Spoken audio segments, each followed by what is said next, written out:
18 నెలల్లో మీరు చూసుకున్నారంటే 2 లక్షల కోట్ల వరకు ఇప్పుడు అప్పు చేశాం మన రాష్ట్రం అనేది. సో దేనికి ఖర్చు పెట్టిండొచ్చు? అదే మేము కూడా అడుగుతున్నాం.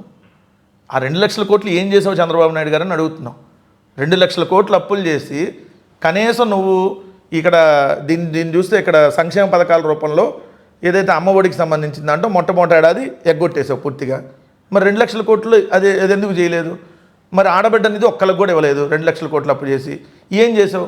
రోడ్లు ఏమన్నా వేసావా అంటే 2 లక్షల కోట్ల రూపాయలు రోడ్లు కావవు. అయ్యేదేదో 2000 3000 కోట్లు అవుతాయి ఆ రోడ్లకి. కానీ అవి కూడా ఈరోజు ఇంకా పెద్ద పెద్ద గుంతలైనది అప్పని వచ్చినాక.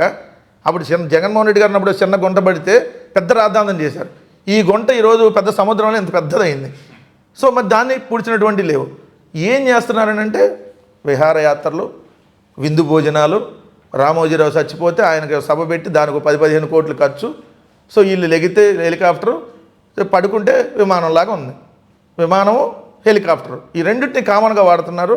ఇలానే వచ్చినటువంటి డబ్బులన్నింటినీ అమరావతిలో ఇప్పుడు ఎకరం అంటున్నాయి, కిలోమీటర్ రోడ్డుకి 100 కోట్లు అంట కాంట్రాక్ట్. ఇట్లా కాంట్రాక్టులకు దోచిపెట్టేటటువంటి కార్యక్రమం జరుగుతుంది తప్ప ఎక్కడా కూడా వీళ్ళు తెచ్చినటువంటి అప్పుల్ని ఇప్పటికీ లెక్కలు అడుగుతూ ఉంటే ఏ రోజు చెప్పట్లా. అప్పటికప్పుడు చూస్తే బుడమేరులో అదేదో వరద వచ్చిందని చెప్పి 350 రూపాయలు ప్లేట్ భోజనం అని చెప్పి మనం ఏదో గుడి దగ్గర పులిహార పెడతాను కదా, చిన్న ప్లేట్లో పెడతాడు, అట్లాంటి పులిహారకు 350 రూపాయలు వేశారు. సో ఇట్లా అంత దోపిడీ దుబారా తప్ప ఈ ప్రభుత్వంలో ఏం లేదు.